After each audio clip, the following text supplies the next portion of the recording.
În seara asta o să discutăm despre cum reușim să ne creștem afacerile, să aducem business-ul nostru la nivel de top și cu focus pe vânzări. Și o să vă prezint singurele 3 metode în care poți să crești profitabil afacerea. Orice ai încerca, tot la asta ajungi.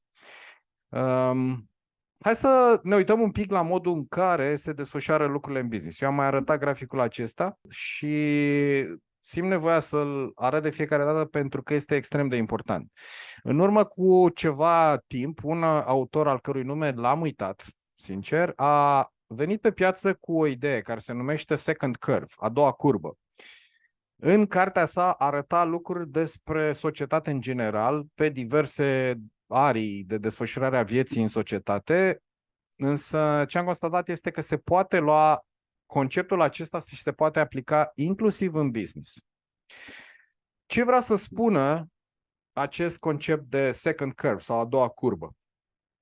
În timp, businessul nostru are o creștere și noi când pornim afacerile, le pornim cu bune intenții și ne visăm așa că o să facem lucruri mărețe, că o să ne câștigăm independența financiară, că o să ne câștigăm independența timpului, adică o să facem atâția bani și o să avem atâta timp să ne petrecem cu cei dragi făcând ce ne place. Și asta este prima parte aici în care businessul nostru teoretic crește foarte repede și foarte abrupt, așa curba e foarte abruptă de creștere, după care începem efectiv business-ul și ne dăm seama că realitatea nu seamănă cu visurile noastre și evident că nivelul de creștere înregistrează o scădere. E curba asta de jos. Evident, curbele sunt accentuate pentru că este un model didactic. Nu se întâmplă fix pe variația asta. Dar ca să vedem mai bine ce se întâmplă, am accentuat aceste curbe. Da, deci practic aici începe business-ul. Ne dăm seama că realitatea nu este similară cu ceea ce visăm noi în mintea noastră când ne gândim la pornit afaceri, pe care, în paranteză fie spus, le pornim pentru că avem o pasiune pentru ceva. Ne place extraordinar de mult să facem anumite lucruri pe care le putem da apoi clienților noștri sau le începem dintr-o frustrare pentru că nu găsim acele produse sau servicii în altă parte și le creăm noi. Ori ambele combinate, astea sunt cele 3 motive pentru care de regulă începem un business. După ce ne trezim ușor la realitate, începe procesul de învățare și odată cu el creșterea afacerii. Da? Deci de aici din punctul 2 în care începem să înțelegem de fapt cum stă viața și realitatea în business, începem să facem lucrurile care sunt necesare a fi făcute pentru a crește business-ul. Și există o curbă de creștere evident care duce în sus. Ea e plină de obstacole, nu-i chiar așa lină, dar din nou spun, pentru modelul didactic păstrăm liniile simple. Ce se întâmplă este că indiferent ce am face, indiferent cum am lucra în business, modelele pe care noi le folosim acum, odată ce ajung la maturitate, dacă nu schimbăm nimic, vor duce la declinul business-ului, care se va întâmpla inevitabil mai devreme sau mai târziu, repet, dacă nu schimbăm nimic în modelul de business sau ceva în modul în care facem noi afacerile. Vă spuneam la început că la mine s-a produs o schimbare deja, eu am trecut pe o curbă nouă, de aceea, tocmai pentru că trăiesc lucrurile astea, am simțit nevoia să vi le împărtășesc și vouă. Ce se întâmplă de fapt este că de multe ori, din motive de diverse naturi, fie că antreprenorul se plictisește, fie că sunt condiții economice potrivnice, fie că se întâmplă lucruri, nu mai reacționează piața, apare o lipsă de personal, etc., etc., etc., etc., ce se întâmplă este, sau chiar de cele mai multe ori, de fapt, asta voiam să subliniez, dar era cât pe ce să uit, de cele mai multe ori se întâmplă ca în procesul acesta de creștere să nu facem lucrurile așa cum sunt ele de făcut. Ce se întâmplă este că apare un declin prematur al business-ului. Probabil că vă sunt cunoscute statisticile în care se spune că undeva la 90% dintre startup-uri dispar în primii 1, 2, 3, 5 ani. Depinde cine face statistica. Cifrele diferă de la unii la alții. realitatea este că așa se întâmplă. Foarte multe business-uri dispar înainte de vreme, tocmai pentru că se întâmplă lucruri așa cum nu ar trebui să se întâmple și toate sunt generate, cu părere de rău, chiar de noi, antreprenori. De tine, de mine, de colegii noștri antreprenori din diverse domenii. Și asta pentru că marea majoritate nu ia în calcul ceea ce este cu adevărat de făcut. Acum, n-aș vrea să arunc vina pe cineva dintre antreprenori, pentru că noi nu avem o școală de antreprenoriat și nu ni se întâmplă doar nouă, se întâmplă chiar și în țările mai dezvoltate în care există școli de antreprenoriat. Bucuria mea este că m-am lovit de mai multe ori de aceste fenomene, atât în experiență proprie, am 3 falimente și ceva la activ. Spun și ceva că pe una am reușit să o salvez la un moment dat pentru că am ieșit din ea. Eu eram cel care o trăgea în jos, am lăsat-o altcuiva, dar din păcate persoana aceea nu face ceea ce trebuie să facă ca să poată să crească business-ul și mai devreme sau mai târziu oricum se va întâmpla ceea ce vedeți aici pe ecran. Cert este că am trecut prin experiențe de genul acesta de mai multe ori și acum, pe lângă provocările pe care le am în business-ul meu, evident că lucrând cu antreprenori, văd ce provocări au și alții. Și de fiecare dată se întâmplă oarecum același lucru. Sunt chestiuni pe care noi nu le cunoaștem, pentru că nu avem experiența necesară și de-aia mă și bucur că în Mentor Mind Fundamentals există aceste oportunități pe care le avem cu live-urile gratuite pe care Daniela le-a organizat și care aduc în fața voastră mai mulți specialiști din diverse domenii care pot să împărtășească din experiențele lor. În seara asta vom vorbi despre business, dar în special despre partea de vânzare a business-ului și cum facem să evităm curbele acestea, fie cea neagră, fie cea roșie, și să ne ducem pe a doua curbă, apropo de teoria despre care vă vorbeam mai devreme. Ideea este că la un moment dat, înainte de a ajunge la maturitatea business-ului, la modul în care se desfășoară el acum, să facem o inovare. O inovare care nu înseamnă neapărat să reinventăm apa caldă sau să facem schimbări masive în business, dar să schimbăm ceva în modul care se întâmplă lucrurile la noi în afacere ca să trecem pe o curbă superioară. Și vă povesteam la început că eu sunt acum pe o nouă curbă, evident că nu sunt pe a doua, sunt pe a treia, poate chiar pe a patra de când am început business-ul. Și ce se întâmplă acum este că la mine inovarea de unde vine? Din faptul că mi-a schimbat oferta practic, adică produsele mele nu mai sunt cele care erau înainte axate în special pe time management, acum vorbesc am înglobat time management într-un proces mai larg, într-un proces de lucru cu antreprenorii, atât pe partea de business, cât și pe partea de productivitate, iar time managementul e inclus în aspectul ăsta. O să vedeți puțin mai încolo că o să vă arăt despre ce e vorba. Da? Mi-a schimbat evident și avatarul, pentru că nu mai lucrez cu persoane independente, angajate, spre exemplu, decât dacă sunt în funcții de conducere în business.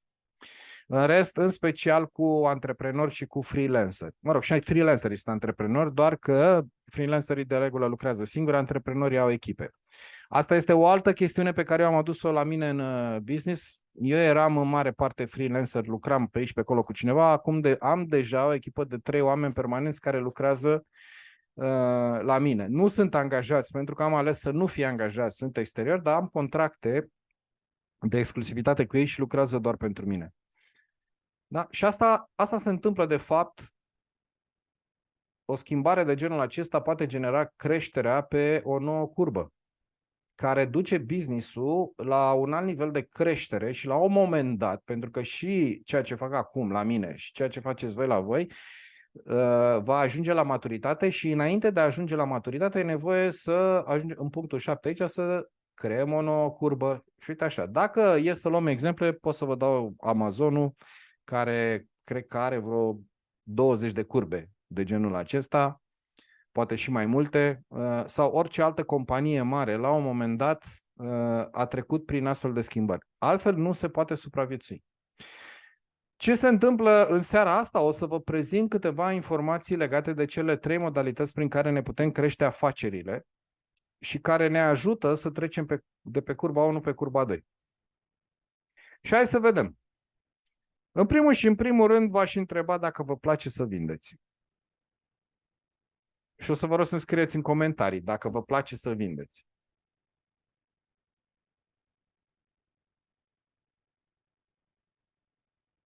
Ia să vedem.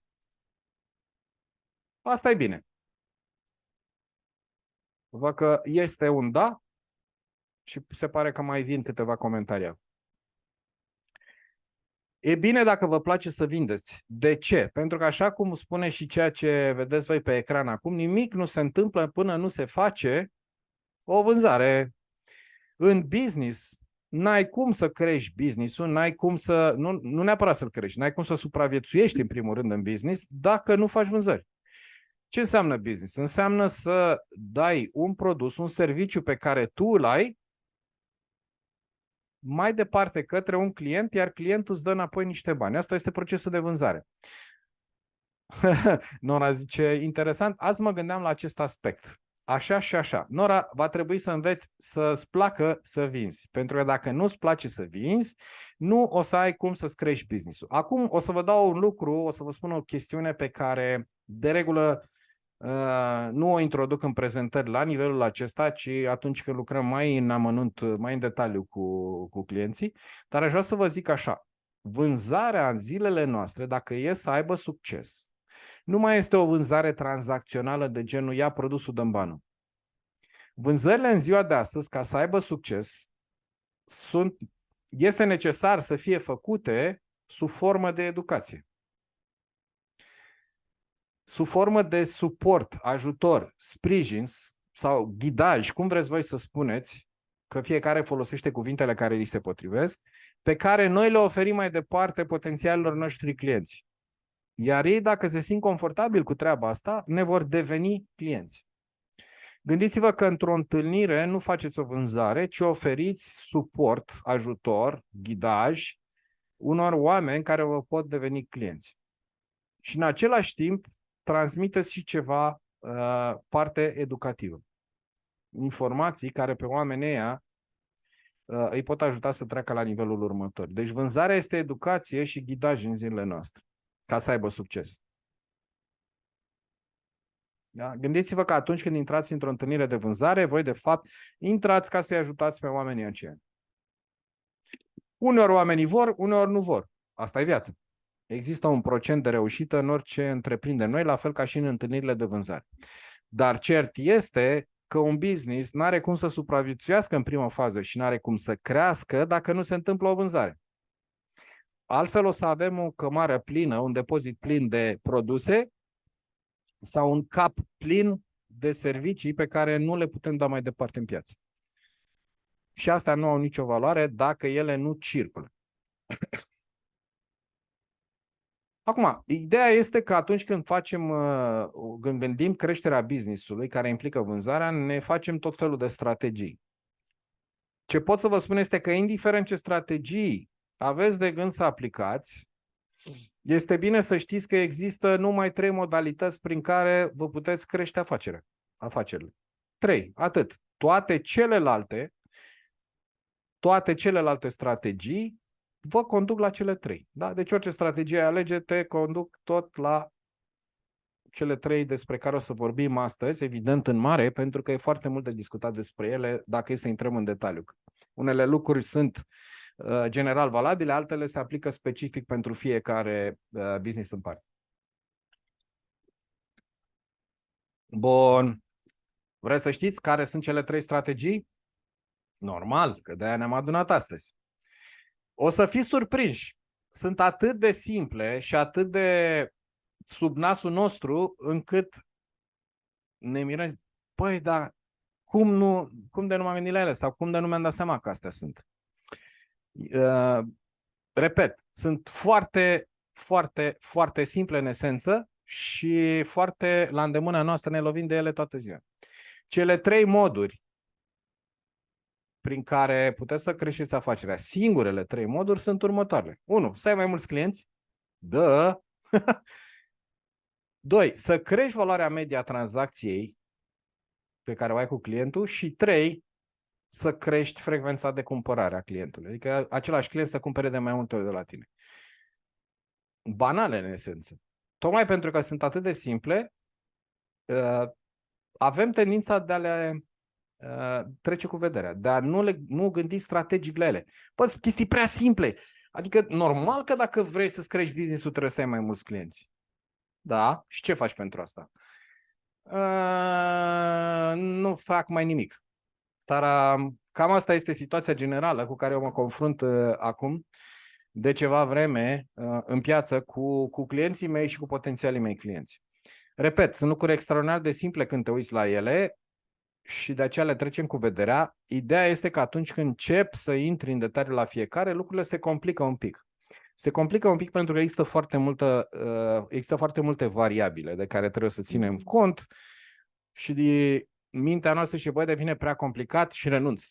Deodată e simplu, deodată e prea complicat și de aceea e nevoie, zic eu, de ghidaj ca să se păstreze simplitatea pe tot parcursul. Hai să vedem, legat de cele trei, care este o formulă magică. Formula magică e următoarea. Numărul de clienți, 1 de aici, ori 2, ori 3, da? Numărul de clienți, ori valoarea pe factură, ori frecvență, ne dă un câștig. Eu n-am mai introdus aici partea de profitabilitate. Asta eu obișnuiesc să o discut mai în detaliu cu fiecare în parte, în diverse modalități, fie că sunt programe, fie că sunt 1 la 1, pentru că sunt lucruri mai sensibile. Dar la modul general, exceptând partea de profitabilitate a fiecărui produs în parte, formula generală este așa: numărul de clienți ori valoarea facturată ori frecvență egal câștigul. Și hai să vedem un exemplu.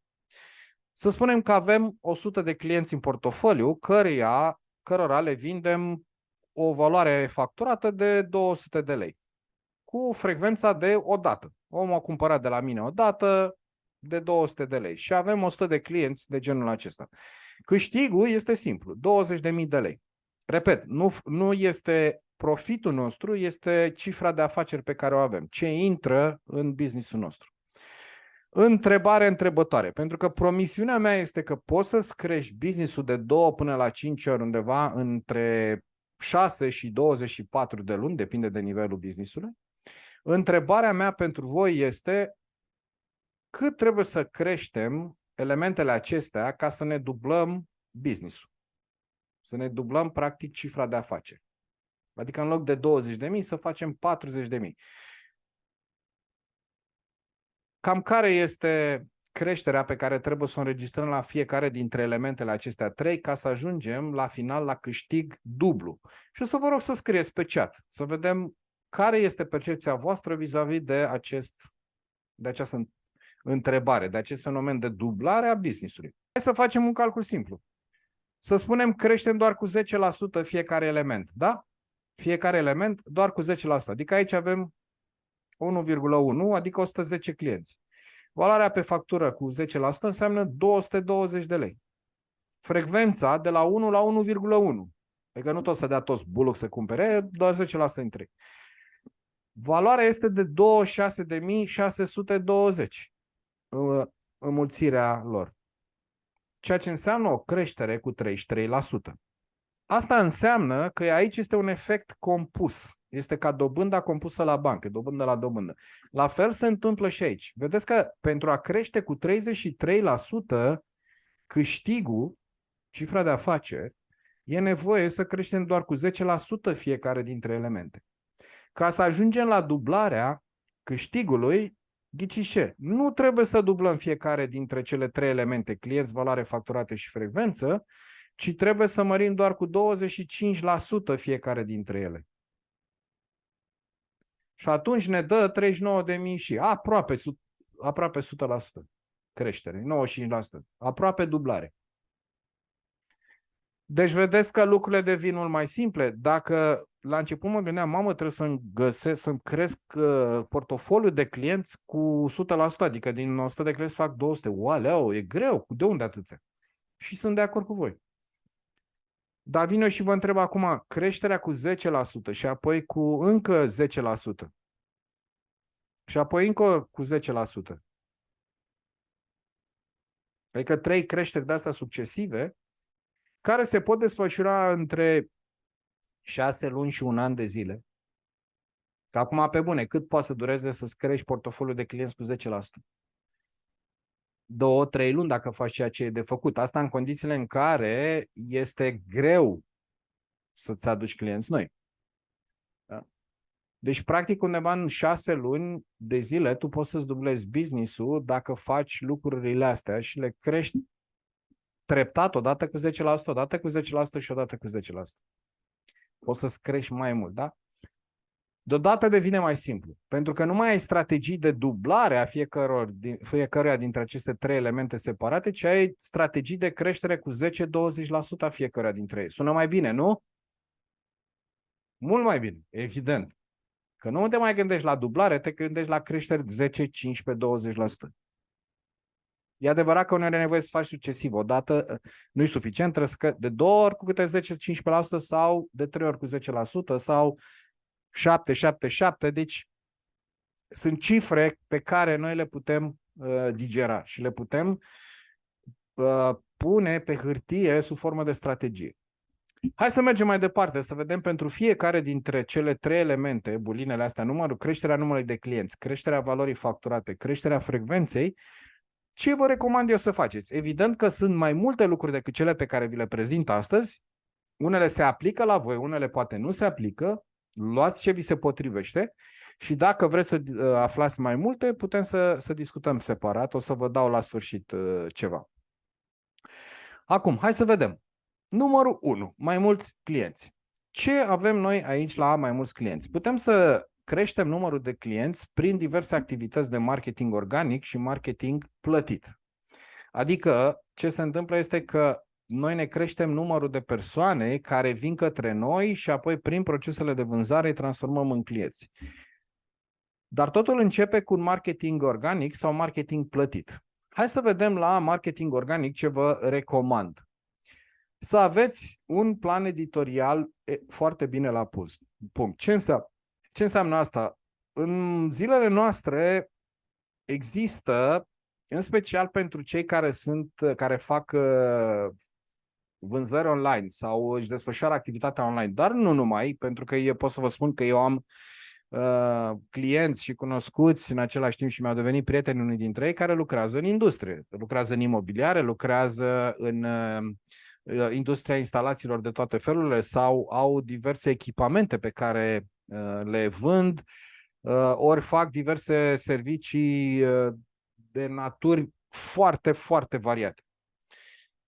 Toți au urmat aceste recomandări și au creat un plan editorial. Ce înseamnă asta? Că pe social media sunt foarte activi, pe site-urile lor în blog sunt foarte activi. Un alt element pe care vi-l recomand este folosirea materialelor și aici o să spun un pic despre amândouă. Ce se întâmplă? Noi atunci când ne gândim să postăm pe social media, ne gândim, Doamne, de unde atâtea idei ca să umplu atât de multe zile de lucru, poate trebuie să fac 2-3 postări pe zi în N locuri. Ce vă recomand este, în primul rând, în planul editorial, să vă alegeți canalele pe care sunt clienții voștri. Eu, spre exemplu, folosesc în momentul de față Facebook și LinkedIn. Urmează să adăugăm Instagram, probabil și TikTok. Ce se întâmplă cu materialele? În momentul în care ai o idee și scrii textul pentru un anumit material, gândiți-vă la acel material pe care îl puteți folosi în diverse moduri. Și anume, materialul acela poate fi folosit pe blogul vostru. Poate fi folosit ca o postare pe Facebook. În aceeași formă sau șlefuit un pic diferit în funcție de canal. Poate fi făcut o postare pe LinkedIn. Poate fi făcut mai departe un video mai lung care poate fi pus pe YouTube, din care se pot tăia bucăți și se pot pune ca Reels, Shorts și alte lucruri pe Facebook, pe Instagram, chiar și pe YouTube. Pe LinkedIn se pot pune iar video. Textele scrise, apropo, se pot pune în LinkedIn sub formă de newsletter sau se pot pune în alte medium, spre exemplu, este un alt canal citit de oameni care are tot așa formă de blog. Sunt variante extrem de multe. Da? același material poate fi trimis ca e-mail. Același material pe care l-am înregistrat video, pot să iau sunetul și să-l pun pe un podcast. Și deja vedeți că avem un plan, un material pe care îl putem folosi în diverse feluri. Da? Deci același material îl putem refolosi. În planul editorial sunt multe variante pe care le puteți alege în funcție de ceea ce faceți voi. Puteți să faceți educație, puteți să faceți un call to action, adică veniți și dați-mi un telefon sau scrieți-vă la webinarul gratuit sau.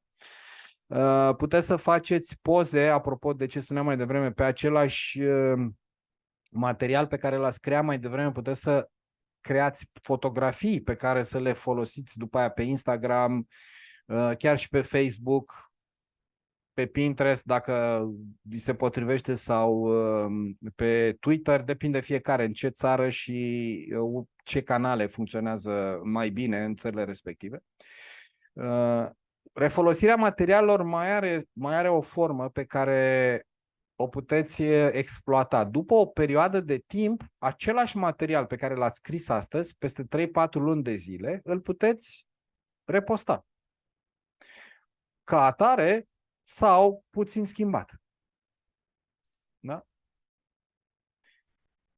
Astăzi am refolosit o amintire de anul trecut pentru un workshop. Mă bucur să aud acest aspect. Sigur, e foarte bine.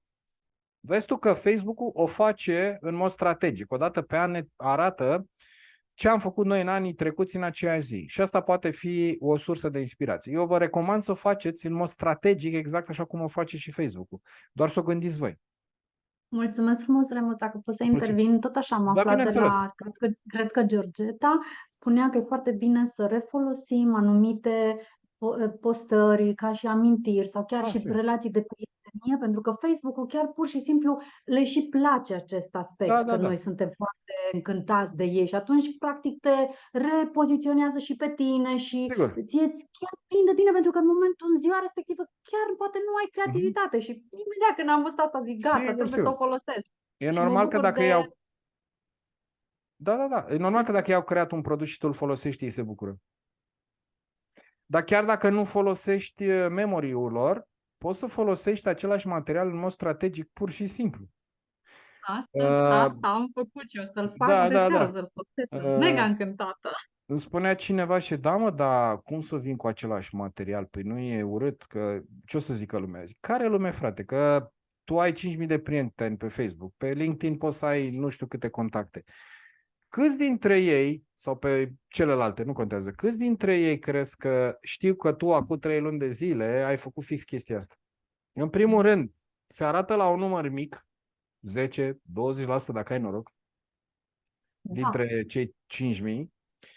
Exact. Și câți dintre ei crezi că o să țină minte? Eu nu mai țin eu minte că am pus chestiile alea. Da, păi să țină minte alții. Hai să fim serioși.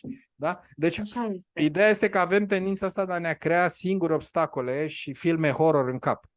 Viața nu e chiar atât de horror. Că nu e bine așa, că nu e corect, că cum, că... Și astăzi am zis că ia lasă atâta perfecțiune. E bine, uite așa cum am simțit și mă bucur că am intrat ca Ce pot să vă zic este că în momentul de față eu nu mai scriu atât de mult cât scriam înainte. Ghiciți de ce? Pentru că lucrez cu fiul meu de ceva vreme și postează el în locul meu și adesea lumea, de fapt niciodată n-am întâlnit până acum să zică cineva, băi, e diferență între postările tale, când scrii tu și când scrie altcineva.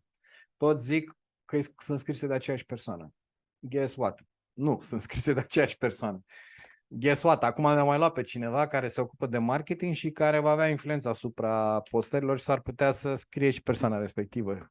Deci, există oportunități în jurul nostru pe care nu le folosim din cauza că ne punem singuri piedică. Hai să mergem mai departe.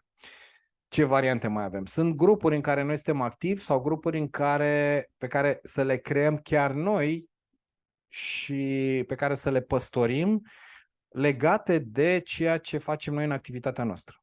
Și să aducem oameni acolo și să căutăm să-i activăm, iar de acolo îi putem lua mai departe prin diverse strategii. Astăzi nu o să avem timp să discutăm de toate acestea, evident, prin care să transformăm oamenii care sunt în grupul respectiv în clienți. Repet, căutăm să ne creștem baza de clienți cu 10%, nu cu 100%. Să facem networking online și offline. Mie atât de mult îmi place networking încât am cumpărat franciza Biz Club în București alături de un prieten și ne vedem săptămânal de 2 ani și jumătate, mai puțin în perioada de anul nou, Crăciun, anul nou și august în care suntem în vacanță. Dar în rest ne vedem săptămână de săptămână, grupuri de antreprenori și Biz Club este în multe orașe din țară. De ce este bun acest networking? El este oarecum organic, dar și plătit în același timp, pentru că networking-ul de genul celui despre care vă vorbeam are un membership pe care îl plătim anual, dar în rest e networking organic pentru că se bazează foarte mult pe relația umană creată între membrii și prin recomandările pe care le fac membrii colegilor lor. Dacă eu am nevoie de cineva care, chiar astăzi, un coleg de-al meu a cerut pe cineva care face cursuri Excel. Ghiciți ce? I-a recomandat pe cineva din network-ul meu care face cursuri Excel.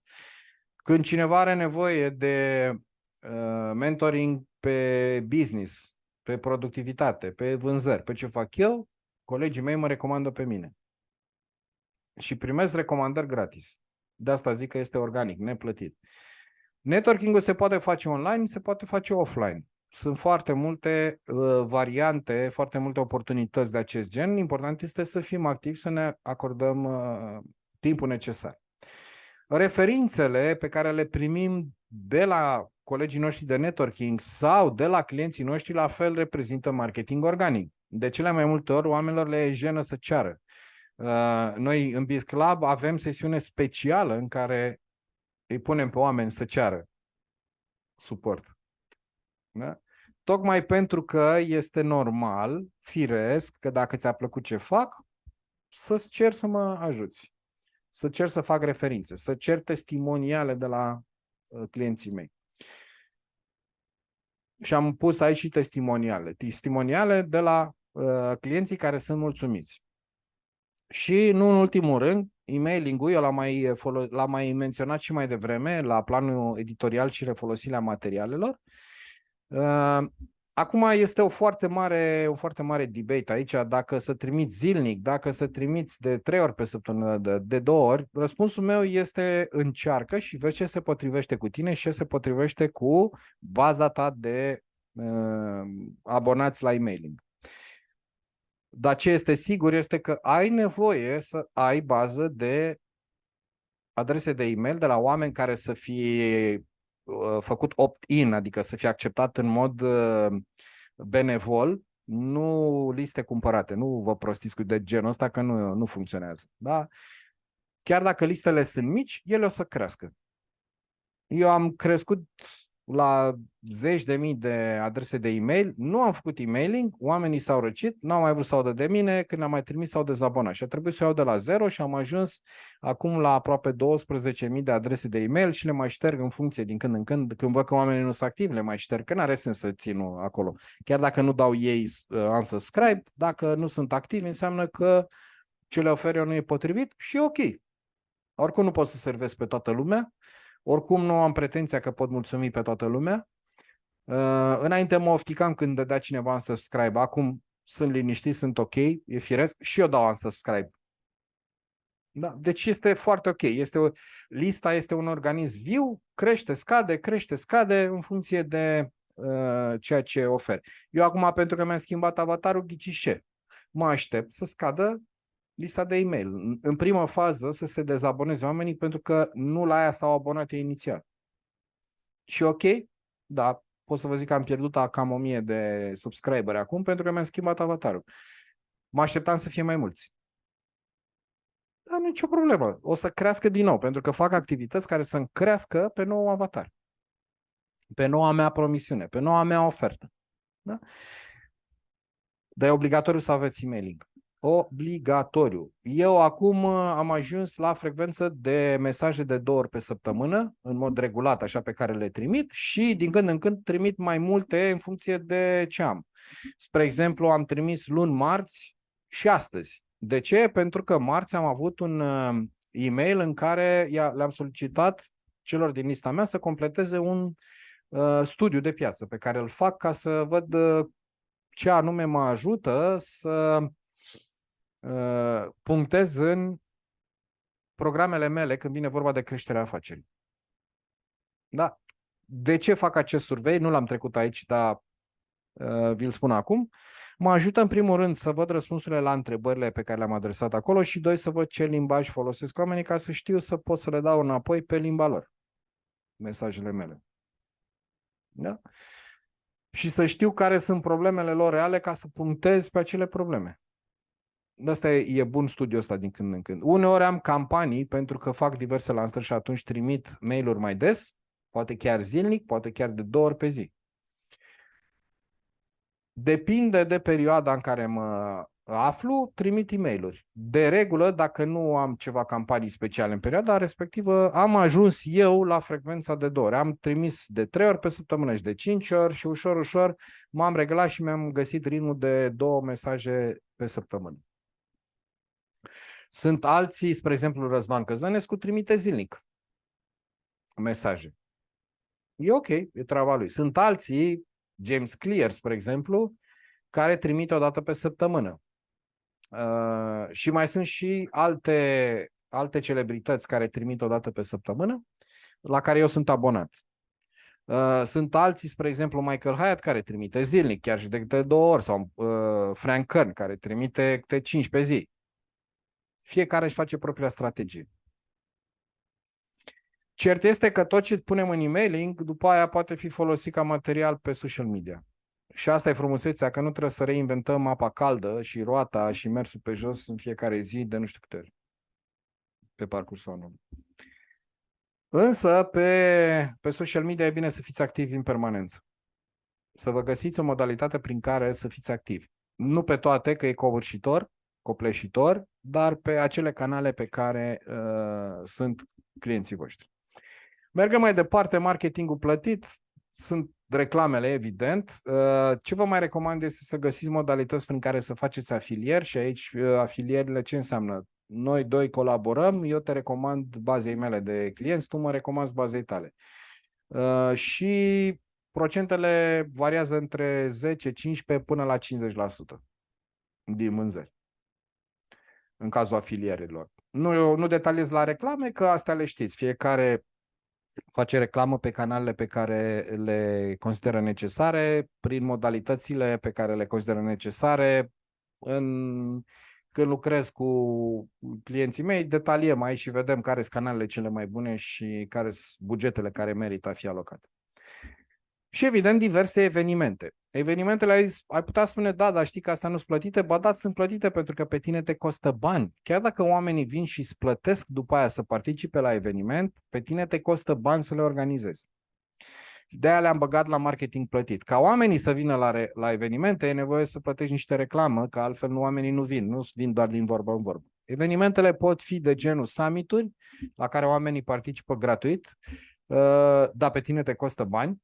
Pot fi evenimente de genul porțile deschise, în care oamenii vin la tine în prăvălia ta fizică pe care o ai sau într-un mediu pe care tu îl organizezi, în care le oferi produsele sau serviciile tale, spre exemplu cum sunt Bookfest, un festival de cărți în care mai mulți participă și își prezintă cărțile, sau târgul de nunți, am văzut că e foarte apreciat, sau târguri de mobilă, sau și așa mai departe. Evenimente la care tu participi sau pe care tu le organizezi.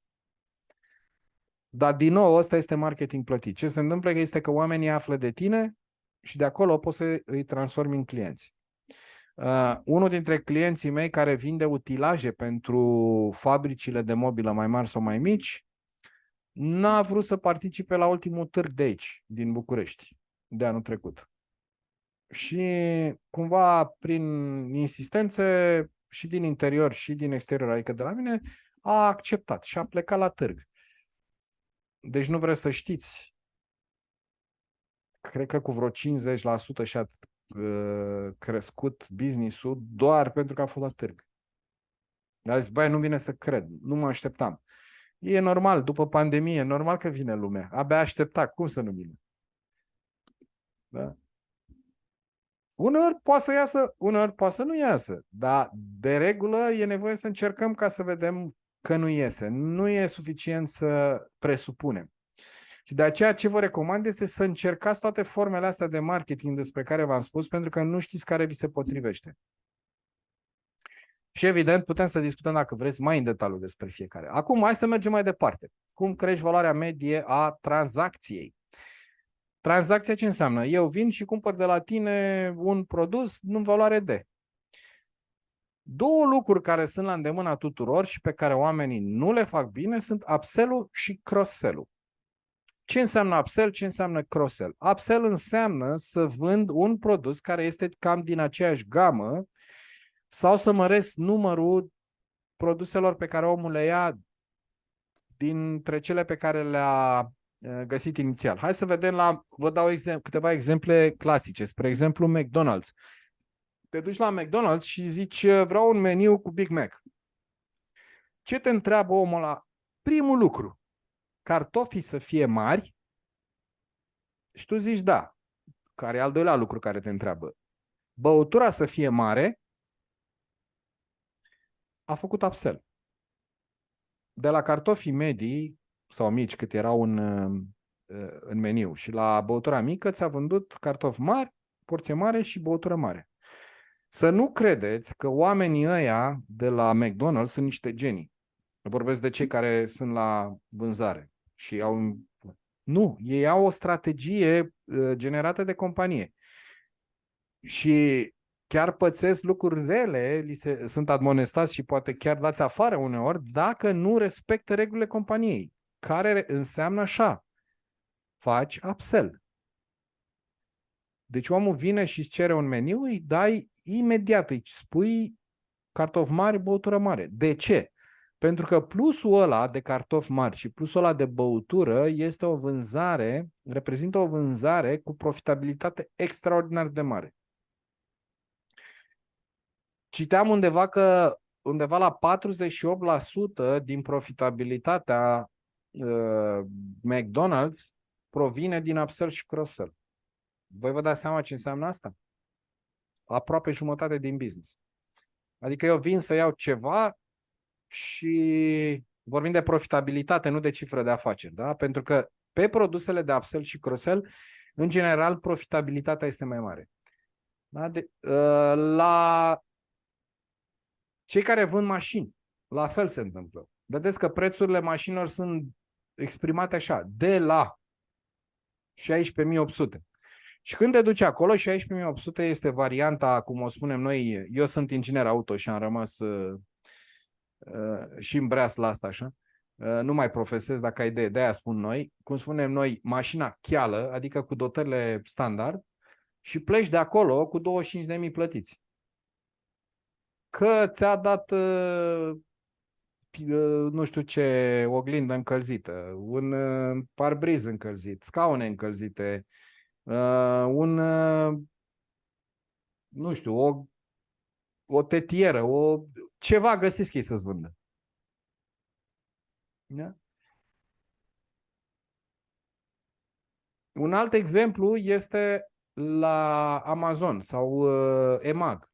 Când cumperi o carte, imediat face un upsell magazinul. Deci nu e vorba doar de cei care sunt față în față. Vorbesc și de online. Sunt așa create, în așa fel create business-urile încât fac upsell. Cine a cumpărat cartea asta a mai cumpărat și cărțile astea. Sau, uite, dacă cumperi cartea asta la pachet cu cărțile astea la alte, ai nu știu ce promoție, nu știu ce discount. Cei care fac... Iulia, vrei să spui ceva? Nu. Ah, ok. Cei care vând cursuri, cum sunt și eu, spre exemplu. Am programe pe care le vând online și undeva înainte de coșul de cumpărături am acolo, uite, dacă vrei să cumperi și e-book-ul ăsta, te costă doar 27 de lei. Ăsta e upsell. Da? Și îl fac și eu, că e normal să-l faceți. Ce vă recomand este să-l faceți strategic, să vedeți care produse se vând cel mai bine la voi și cum puteți să faceți upsell la ele. Fie cumpără 2 în loc de una, când vine omul, cumpără și tu 5 mici în loc de 4. Glumesc, evident. Sau ce alt produs pot să mai leg, dar din aceeași gamă. Ce înseamnă cross-sell? Înseamnă să vând un produs din altă gamă decât produsul de bază.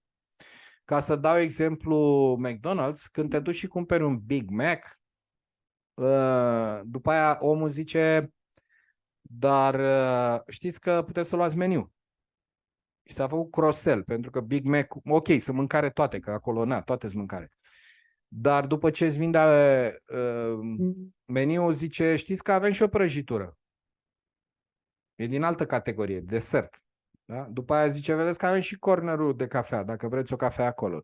Și ăsta e cross-sell, adică vinzi altceva din produsele pe care le aveți. Eu, spre exemplu, atunci când vând unele produse online, după aia invit oamenii ca să fac cross-sell să vând întâlniri 1 la 1. Întâlnirile 1 la 1 sunt de altă natură decât cele ale produselor de educație online. Sunt din categorii diverse. Remus, te rog frumos, mai spui asta odată, pentru că mi-a plăcut și eu asta fac 1 la 1 foarte mult și mi-a plăcut ce ai spus, dar n-am fost foarte pe fază. Deci când faci Vând produse online, da, vând produse online, cursuri mai mici sau mai mari, după care, ca să pot să fac cross-sell, le vând un produs din altă natură, vând 1 la 1, prin diverse modalități. Dacă ai idee, există un funnel pe care l-am în minte, în care spun dacă omul cumpără asta, ce ar mai putea să cumpere? Din altă categorie, din aceeași categorie sunt alte cursuri sau e-book-uri, din altă categorie înseamnă 1 la 1. Nu mă duc 1 la 1 către toți, evident, că totul se întâmplă strategic. Da? Este valabil în orice industrie. Nu există industrie în care să nu poți să faci upsell, să faci cross-sell.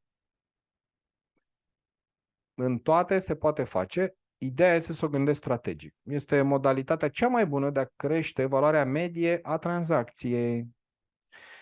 Și acum hai să mergem mai departe, să vedem cum putem crește frecvența de cumpărare. În primul și în primul rând avem o scară a valorii. Ce înseamnă o scară a valorii produselor, evident? Adică am produse care sunt cu valoare mică, se numesc low ticket, valoare medie, medium ticket și produse premium care sunt high ticket sau premium ticket. Ideea este că ele sunt pe o scară și cel mai probabil este ca oamenii să poată că oamenii urcă pe scara aceea. Nu întotdeauna urcă, uneori chiar coboară, pentru că intră în baza ta de clienți prin produse high ticket și după aia poți să le vinzi produse medium sau low ticket. Ideea este să ai produse pe toate nivelurile pe care le pot cumpăra oamenii care sunt avatarul tău. Da? De ce zic că se poate crește frecvența de cumpărare? Pentru că nu toți cumpără toate produsele în același timp. Acum cumpără un produs peste o perioadă pentru că îi place ce faci tu. Și că nu mă refer doar la cursuri, mă refer în general la orice business ai. Îți mai cumpără un produs, mai cumpără un produs. Și asta este, având produse diferite, poți să, pe diverse scări ale valorii financiare, oamenii pot să cumpere de mai multe ori pe durata unei perioade de timp, un an, să spunem. Da. Un alt model este Next Sell, ca să crești vânzarea de cumpărare. Ce înseamnă Next Sell? Poți să faci, dacă cineva a cumpărat acum ceva de la tine și tu urmează să lansezi peste ceva timp o anumită chestiune, poți să spui, dacă plătești acum un early bird, spre exemplu, la chestia aia, poți să primești un discount mai mare, un preț mai bun. Și deja am făcut o vânzare de acum pentru ceva ce urmează să vină. O altă formă pe care o să o menționez și mai târziu un pic, abonament, dar e un pic diferită, este cum au cei de la spălătorie. Îți dau un tichet și ai, uite, dacă vin fiecare săptămână o dată, îți pun o ștampilă pe bon și din 10 spălări au 11 gratis. Practic, cumva ei își vând în fiecare săptămână produsul de spălare. Da? Lucruri de genul acesta în care poți să încaseze acum pentru ceea ce urmează să oferi mai târziu. Asta e Next Sell. Un alt model de a crește frecvența de cumpărare este modelul de cerere, de evaluare a satisfacției clienților, care se numește NPS, Net Promoter Score. O să mă opresc un pic aici, că este mai mult de discutat. Net Promoter Score înlocuiește acele studii stufoase cu zeci de întrebări și zeci de pagini despre cât de satisfăcut ești tu, clientule, legat de ceea ce ai cumpărat de la mine. S-a constatat că atunci când ai astfel de studii stufoase, rata de răspuns este foarte mică, dropout-ul este foarte mare, adică undeva pe parcurs oamenii se lasă pe gubaș și răspunsurile nu mai sunt reale. Studiile psihologice făcute de niște specialiști au creat un model care se numește NPS, Net Promoter Score, care are o singură întrebare. Ei, în cărțile pe care le-au scris, recomandă și în programele pe care le fac, recomandă în anumite situații să mai pui încă una sau două întrebări. Depinde de business. Am să vă prezint acum întrebarea standard. În urma ultimei achiziții, cât de probabil este să ne recomandați prietenilor sau cunoscuților? Și omul, dacă este mulțumit de ceea ce a primit de la tine și cum a primit de la tine, îți dă notă mare, 9 sau 10. Dacă e îți dă 7 sau 8. Dacă nu-i place, îți dă de la 6 în jos. Vedeți că începe de la 0, nu de la 10, da? Asta este formula standard pe care au creat-o oamenii aceștia care au creat Net Promoter Score. Cei care au dat 9 și 10 se numesc promotori și au șanse foarte mari să te recomande altora și acestora este bine să le cereți referințe, dacă vă aduceți aminte că am menționat mai devreme. Cei care vă dau note 7 și 8 sunt neutri și e bine să înțelegeți de ce sunt neutri. Cei care sunt detractori înseamnă că au niște nemulțumiri și e bine să înțelegeți de ce sunt nemulțumiți. Ce se întâmplă, la ce este bun? Dincolo de faptul că tu afli care este nota lor, te ajută să-ți crești frecvența de cumpărare. De ce? Pentru că mai ai un punct de contact cu acești oameni pe care cumva cărora de fapt le oferă o satisfacție pentru că te interesează, le arăți că te interesează de modul în care sunt ei mulțumiți sau nemulțumiți de tine. Evident că e o întreagă procedură aici, nu avem timp astăzi să intrăm în detalii, dar ce pot să vă spun este următorul lucru. Promotorii foarte înclinați să vă dea recomandări, cereți-le, neutrii aflați ce anume nu îi face să fie pe deplin mulțumiți și găsiți modalități să-i aduceți către promotori, să-i transformați în promotori, oferindu-le ceva. Da? Detractorii sunt cei care sunt nemulțumiți de anumite aspecte și dacă voi aflați ce anume, evident că puteți îmbunătăți și puteți pe oamenii ăștia atrage către voi. De multe ori acești oameni care au dat note mici n-au înțeles anumite aspecte sau au interacționat cu cineva din business-ul vostru care nu era cea mai potrivită persoană. Și am întâlnit oameni, inclusiv la mine, care de la note mici au trecut la note mari pentru că ne-a rezolvat problema. Aș vrea să țineți minte un lucru. În vânzări, clienții sunt mai înclinați să aprecieze vânzătorii care le rezolvă probleme decât pe cei care nu le creează probleme. Și am să repet. Clienții sunt mai înclinați să aprecieze vânzătorii care le rezolvă problemele decât pe cei care nu le creează nicio problemă. De ce? Pentru că procesele de vânzare, sub orice formă ar fi ele, oricât de lungi sau de scurte, implică niște pași. În fiecare pas există un pericol de a se întâmpla ceva nepotrivit. Șansele să se întâmple ceva nepotrivit sunt foarte mari. Rare sunt procesele care merg unse cap-coadă. Sunteți de acord cu mine? Uitați-vă atunci când vindeți voi sau uitați-vă atunci când cumpărați voi. Băi, se întâmplă o chichiță, o chestie mică, dar tot se întâmplă. E natura umană. Suntem diferiți. Percepem lucrurile în mod diferit. Vorbesc de clienți și vânzători. Și firesc la un moment dat să apară clinch-uri, mai mici sau mai mari. Alea pot genera nemulțumiri. Șansele ca procentul de oameni extrem de mulțumiți, promotorii, să fie mare, sunt mici. Cei mai mulți oameni pe lumea asta sunt nemulțumiți, după cum ați și văzut. Dacă vă uitați pe social media, orice se pune cineva, există o armată de nemulțumiți. De aceea luați în calcul că este posibil să aveți, când faceți Net Promoter Score, cel puțin la început, o categorie de oameni, nu toți, nu majoritari, dar o categorie de oameni care să fie neutri și detractori. Și o categorie de oameni care să fie promotori. Să faceți strategic abordarea fiecăruia dintre ei. Da? Vă spuneam că există posibilitatea, așa cum ne spun și autorii acestui concept, să mai adăugăm o formulare aici, încă o întrebare. La mine lucrurile sunt de regulă așa. Care sunt motivele principale pentru care ne-ați acordat această notă? Și oamenii încep să spună. Da? Cum tratezi neutrii la telefon? Asta luați-o ca pe un mega bonus în seara asta, pe care nu era planificat să vă spun. În special neutrii și ăștia de aici de pe la 5-6, detractorii, primesc de la mine, nu de la mine personal, de la compania mea. Dacă cumva dau notele astea, primesc de la mine întrebarea a treia. Ce anume v-a făcut să nu ne dați notă mai mică decât cea pe care ne-ați dat-o? Este psihologie inversă, oamenii încep să se gândească la lucrurile bune pe care le-ai făcut, să zică, bă, dar parcă nu sunteți chiar atât de răi, că ați făcut și lucruri faine. Da, ce chestie. Și ce notă ne-ați dat acum dacă ar fi să vă întreb din nou? Păi nu vă mai dau 7, vă dau 9. Mulțumim frumos. În cazul acesta, cui ne recomandați? Da? Deci, este o abordare strategică aici. Bine? Mergem mai departe.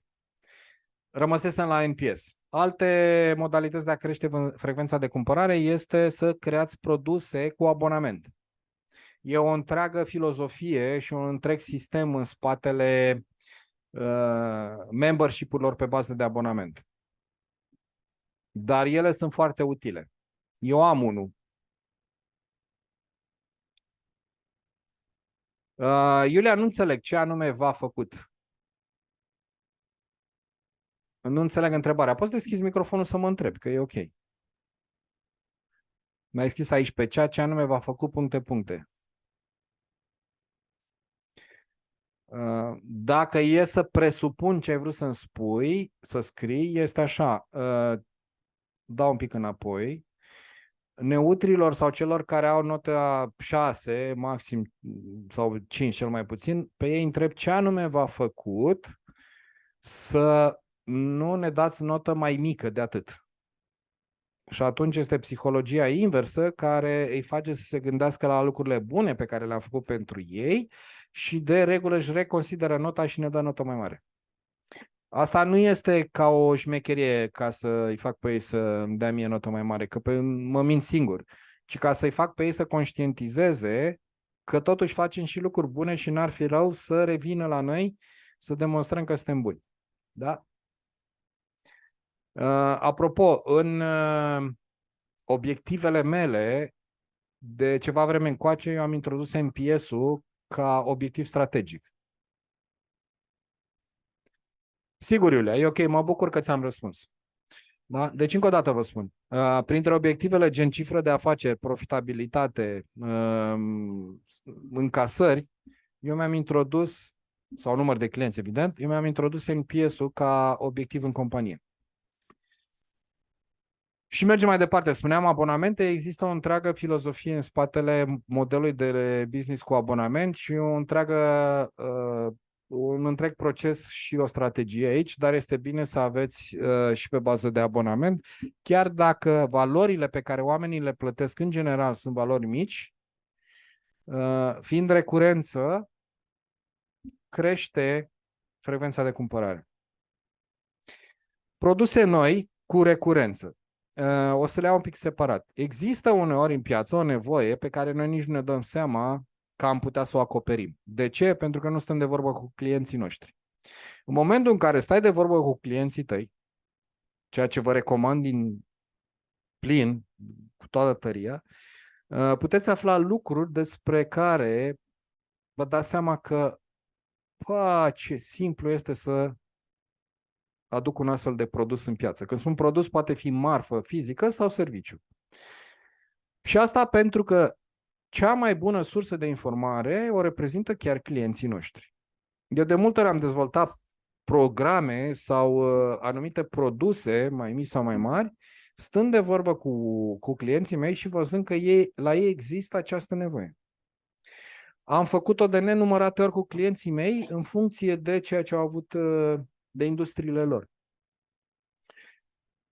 Și de multe ori am reușit să aducem în piață produse noi care să se vândă recurent, adică în fiecare perioadă a anului, fie că e săptămânal, fie că e lunar, fie că este trimestrial sau chiar anual, oamenii să cumpere acele produse noi. Cumva ne ducem sub formă de abonamente, dar nu neapărat sub formă de abonament. Poate fi cu recurență și dacă nu e abonament, că abonamentul înseamnă săptămânal sau lunar plătesc.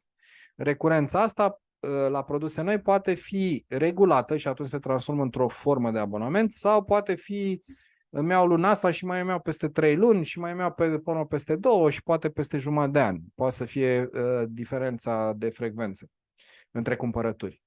Ideea este să aibă nevoie omul de mai multe ori. O să vă dau un exemplu. Hârtia igienică, că tot a fost nebunie mare în pandemie. Hârtia igienică e un produs cu recurență. Nu cumpărăm în mod regulat, că nu mergem în fiecare săptămână să cumpărăm. Cumpărăm când ni se termină. Și are frecvență diferită.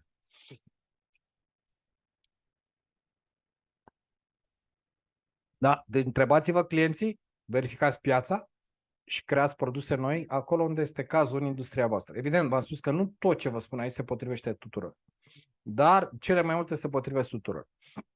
Și vorbeam cu colegele care erau la început în întâlnirea noastră, că am adăugat acum de față cu ele un slide nou, slide-ul acesta, ca să vă arăt cam cum a evoluat business-ul meu de-a lungul timpului, din 2012 încoace. La început, când făceam călăutarul după ureche business, perioada asta 2012-2018, când creștea, când scădea, da, cu roșu este cifra de afaceri, cu bleu este profitabilitatea. 2018 a fost un dezastru pentru mine. E adevărat că am avut și ceva schimbări pe plan personal care m-au tras în jos. Cert este că a fost pentru mine o trezire acolo. Uitați-vă la cum arăta 2012-2018 business-ul meu și cum a început să arate din 2019 încoace. Da? N-am făcut lucruri de genul baghetă magică ca să-mi cresc cifra de afaceri de la sub 100.000 la peste 400.000 în 3 ani. Nu, am aplicat lucruri pe care vi le-am arătat astăzi. Mai sunt și altele, evident că mai sunt și altele. Dar astea sunt baza. De aici am pornit. Astea sunt lucrurile pe care le-am făcut. Uitați-vă la profitabilitate cât a crescut. E drept, din 2019 în 2020, tocmai pentru că am făcut niște lucruri extraordinar de bune, a crescut mult profitabilitatea. În 2021 am făcut niște investiții care mi-au creat posibilitatea să-mi cresc business-ul atât la cifră de afaceri, cât și la profitabilitate. Acum, repet, dacă n-aș fi făcut schimbările astea să trec pe a doua curbă, și acum eu sper să fie și mai mult, că am trecut pe încă o curbă, vă dați seama că aici business-ul meu s-ar fi dus în cap. Deja eram pe profitabilitate negativă și cifra scăzuse foarte mult. Era cumva declinul despre care vă vorbeam înainte și era un declin prematur pentru că dacă n-ar fi fost așa, dacă i-ar fi venit vremea să moară business-ul, n-ar mai fi existat creșterile astea. Deci e clar că moartea business-ului de aici era prematură. Și eu mă arăt și cu greșelile mele și cu ce am făcut bine. Aici am bușit rău de tot pentru că n-am făcut ceea ce trebuia să fac. M-am îmbătat cu apă rece pe alocuri, am reușit cu ghilimele de rigoare să cheltui profitul aiurea și vedeți ce scădere am avut aici, deși business-ul a crescut ca cifră de afaceri. Deci aici am fost haiduc. Am făcut ca lăutarul business după ureche. Aici am început să fac business așa cum se face. Mai am multe de învățat și eu, la fel ca noi toți, dar diferența majoră între modul în care se desfășoară lucrurile acum și cum le făceam înainte. Acum am început să fac business ca la carte. Și pentru că vă vorbeam de business ca la carte, mie îmi place să asemuiesc business-ul cu un avion de vânătoare. Dacă ați văzut Top Gun, probabil că vă uitați și la sigla de aici, că e inspirată din Top Gun, aș putea spune că vânzările către clienți noi și către clienți vechi, că de-aia sunt două motoare aici, că sunt două modalități de a face diferit vânzările către clienții noi și către clienții vechi, da? Motoarele reprezintă partea de vânzări, dar nu este suficient să ne gândim la vânzări, doar la vânzări în sine, e nevoie să vedem care sunt legăturile dintre vânzări și celelalte compartimente ale business-ului. Și primul este punctul de comandă, pilotajul, care ține de leadership. Care este misiunea ta? Ce promiți tu atât în exterior, în piață, cât și în interiorul companiei tale? Care sunt obiectivele pe care tu ți le propui? Care sunt strategiile pe care le dezvolți și așa mai departe? Astea sunt la nivel de leadership, de cockpit este locul ăsta de unde se pilotează avionul. Un alt element extrem de important sunt aripile avionului, care în metafora mea este reprezentată de produse și de ofertele noastre pe care le avem și pe care ne țin business-ul de fapt în zbor. Da? Sunt produsele cele mai potrivite pentru piață? Oare produsele pe care le vând acum sunt cele mai profitabile pe care le am? Cum pot să fac upsell? Cum pot să fac cross-sell? Cum pot să îmi generez o ofertă care se potrivească pieței? Apropo de produse noi despre care vă vorbeam și care sunt generate de multe ori din discuții cu clienții și să aflăm nevoile lor. Deci, repet, aripile sunt produsele noastre, oferta pe care o facem în piață. Apoi, rachetele astea în metafora mea reprezintă marketingul, că sunt mesajele pe care eu le arunc în piață.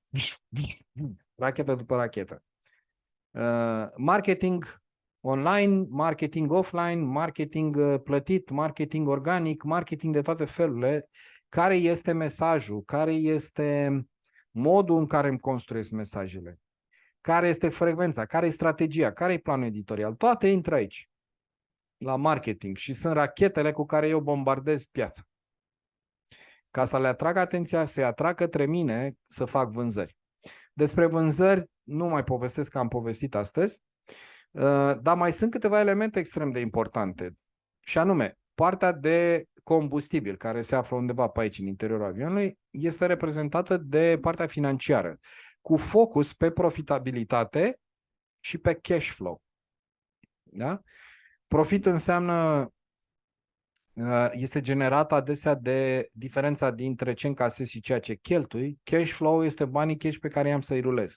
Ambele sunt importante și mai ales dacă business-urile se află într-o fază de început, cash flow este și mai important. Nu că profitul n-ar fi, dar zic că e cash flow mai important, pentru că din cash flow eu îmi plătesc furnizorii, eu îmi plătesc angajații, mă plătesc pe mine.